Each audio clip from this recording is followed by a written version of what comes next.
పార్టీకి ఇన్ఛార్జ్ ఒక ఆయన ఉన్నాడు, తిరుగుతూ ఉన్నాడు. 2 ఏళ్ళు 3 ఏళ్ళ నుంచి తిరుగుతా, ఖర్చులు పెట్టుకుంటా తిరుగుతా. ఖర్చు అవుతుంది దాంట్లో సెకండ్ తిరుగుతుంటే వాడి పరిస్థితి ఏంటి? సేమ్ థింగ్ ఆల్మోస్ట్ 175 కాన్ఫరెన్స్లో ఉంది. ఎక్కువ ఓట్లు ఉన్నాయా, తక్కువ ఓట్లు ఉన్నాయా పక్కన వాటన్నిటిని కూడా అడ్జస్ట్ చేసుకోవాలా. That is where Chandrababu Naidu గారు, పవన్ కళ్యాణ్ గారు అడ్జస్ట్ చేసుకోవాలా. ఇప్పుడు వాళ్ళిద్దరు అవటం కాదండి. ఇప్పుడు మా ఊర్లో నన్ను పిలిచి శివరామ్ ఆగు కొద్దిసేపు నాకు సర్ది చెప్పుకోగలగాల, అది మా బాబు గారు. అలాగే ఆయన హరిరామ జోగిని పిలిచి నువ్వు ఊరికి చీటికి మాటికి ఇట్లాంటి పడికిమాల ఉత్తరాలు రాయబాకయ్యా అని చెప్పి రాస్తే నాకు రాయి, పేపర్ రిలీజ్ చేయబాక, బహిరంగ లేఖలు రాస్తారు. అదొక గొప్ప పరిచయం. ఆయన ఎంత వయసు కూడా తెలియదు. 88 ఏళ్ళు సార్ ఆయనకి. 88 ఏళ్ళు. ఇది ఉంటుంది, ఏమంటారు దాన్ని, ముసలి వయసులో కొంచెం మెదడు కొంచెం ఇది అవుతూ ఉంటుంది. ఇప్పుడు ఇష్యూ ఏంటి, ఎటో విధంగా కలపాల, వాళ్ళందరినీ కలిపి పవర్లో వాడిని ఉన్నవాడిని ఓడించాలనే పద్ధతిలో అందరూ ఉంటే ఎవరో ఒకళ్ళిద్దరు ఇట్లా పుల్ల వేస్తారంటే we don't know what happen. అది depends upon Pawan Kalyan and Chandrababu Naidu. వాళ్ళు అడ్జస్ట్ చేసుకోగలగాల. ఇప్పుడు ఫర్ ఎగ్జాంపుల్ రాజమండ్రి అన్నారండి, రాజమండ్రి చుట్టూ అన్నీ వాళ్ళే పెట్టేశారు. నిన్న ఏదో దాంట్లో చూశాను, అది ఎంతవరకు ఉన్నాయో తెలియదు. యూట్యూబ్లో ఎంతవరకు నిజమో అబద్ధం మనకు తెలియదు. Rajahmundry city, Rajahmundry rural, Rajanagaram 3 Janasena.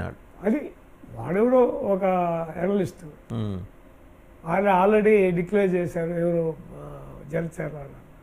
అది ఎంత అస్సలు ప్రాబ్లం అంతా ఇక్కడే వచ్చింది. రైట్. ఇప్పుడు ఆ రోజు ఇన్స్టిగేట్ చేసింది ఎవరు? జనవరి 26వ తారీఖు బాబు గారే కదా, మండపేట అరకు మేము అభ్యర్థులు నిలబెడుతున్నామని. దాంతో ఈయన కాలి ఈయన కూడా మేము రాజోలు రాజనగరం పెడుతున్నామని ఈయన అన్నాడు. ఈయన అనకపోయినా అడ్డు వాళ్ళే. రాజోలు ఆయనే, ఎందుకంటే లాస్ట్ టైం రాజనగరం కూడా ఆయనదే. మంచి క్యాండిడేట్ ఉన్నాడని విన్నాను. కానీ పొత్తు ధర్మంలో ఒకటి ఉన్నప్పుడు మీరు ముందర చేయకూడదు కదా. ఆయనకి కోపం వచ్చింది, పవన్ కళ్యాణ్ కూడా కోపం వచ్చింది. పవన్ అది ఒక పెద్ద క్యాప్షన్ ఇప్పుడు పెట్టొచ్చు. పవన్ కళ్యాణ్ కూడా కోపం వచ్చింది. చూద్దామండి, నేను చెప్పేది పవన్ కళ్యాణ్ ఎంత ఉండొచ్చు, 50 ఏళ్ళు ఉంటుందా? అరౌండ్ 50-52 ఉంటారేమో. చంద్రబాబు 73. సో ఈ తాపకి ఇలా కానిచ్చేద్దాం. ఏజ్ గ్యాప్ ఉంటుంది. ఈ తాపకి కాదు, ఎప్పటికీ చంద్రబాబు గారే, ఎప్పటికీ చంద్రబాబు గారే సీఎం. సార్ అది మీరు నన్ను అడగని అవసరం, ఎందుకంటే నా వరకు ఎప్పుడూ చంద్రబాబే. అసలు మీకు తెలుసో లేదో, ఆ రోజు ప్రధానమంత్రి అవకాశం వచ్చింది, పోయి ఉంటే అయ్యేవాడేమో తెలియదు. ఎందుకు వెళ్ళలేదంటారు సార్ ఆ రోజు? He didn't want. అక్కడ ఉన్న ప్రాబ్లం మనకన్నా ఆయన ఎక్కువ గెస్ట్ చేసేయడము. మన ఎంతకాలం ఉంటాం, 6 నెలలు ఉండొచ్చు. ప్రధానమంత్రి కదా ఎప్పటికైనా. నేను అది అన్నాను. అవునా కాదా సార్? అత్యున్నతమైన ఒక నెల అయినా అతను మాజీ ముఖ్యమంత్రి. చంద్రబాబు మీరు మాకేమీ అవసరం లేదు. కానీ ఆయన అక్కడ ఉంటే ఒక యాక్టివ్ ప్రధానమంత్రిని చూసిండేవాళ్ళం కాదు. మాకేం అవసరం లేదు, మీరు ప్రధానమంత్రి అయితే మేము చెప్పుకొని తిరుగుతానికి మాకు బాగుంటుంది. రాబోయే రోజుల్లో ఆయన ప్రధానమంత్రి అయి ఉంటే రోజుకి 24 గంటలు కాదు 45 గంటలను పనిదినంగా మార్చి ఉండేవాడు. ఎందుకంటే ఆయన పని చేసేవాడు కాబట్టి. వాళ్ళతో కంపేర్ చేయకండి, ఎందుకంటే ఈయన పని విషయంలో రాక్షసుడు.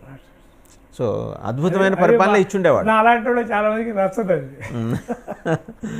అద్భుతమైన పరిపాలన అయితే వచ్చిండేది. ఆయన ఎందుకని అవకాశం మీకు తెలిసిన ఒక రీజన్ చెప్పగలరా? ఆయన ఎందుకని వదులుకున్నారు? నేను అనుకుంది ఏంటంటే అక్కడ పరిస్థితులు చాలా ఫ్లూయిడ్గా ఉన్నాయి.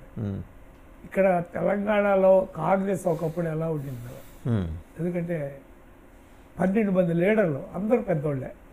తెలంగాణలో కనుక ఈ లీడర్లు అందరూ కలిసి చేస్తే తెలంగాణలో కాంగ్రెస్ ఎప్పుడు గెలుస్తుంది? ఎందుకంటే బేసికలీ కాంగ్రెస్ స్టేట్, నా అభిప్రాయం.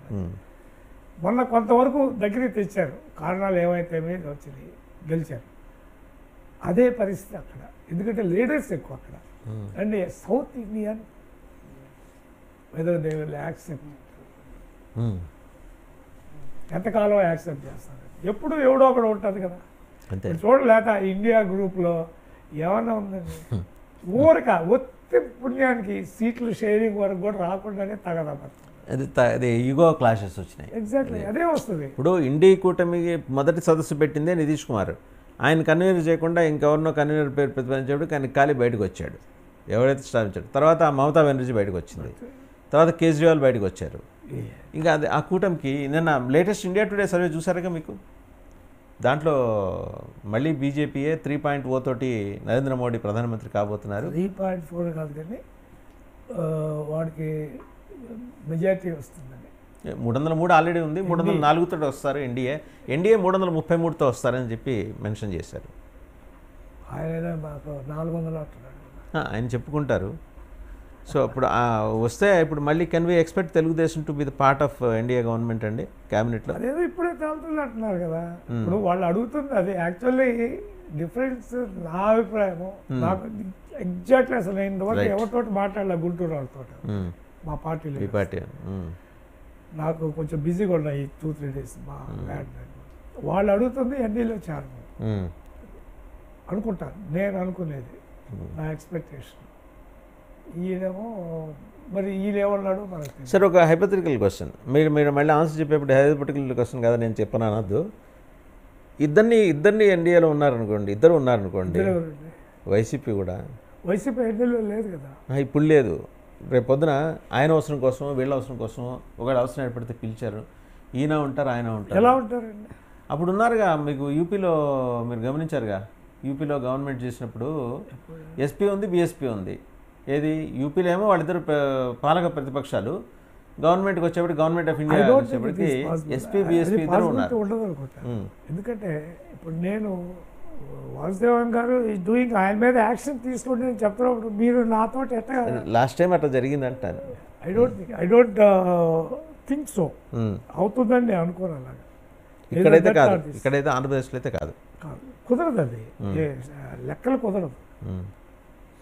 ఈసారి కూడా మీరు అధికారంలోకి వచ్చిన తర్వాత మళ్ళీ కోటరీలకి ప్రాధాన్యం ఇచ్చే అవకాశం ఉందా? మీరు అధికారం కోల్పోవటానికి కోటరీలు కారణం, మీరు ఒప్పుకోకపోయినా.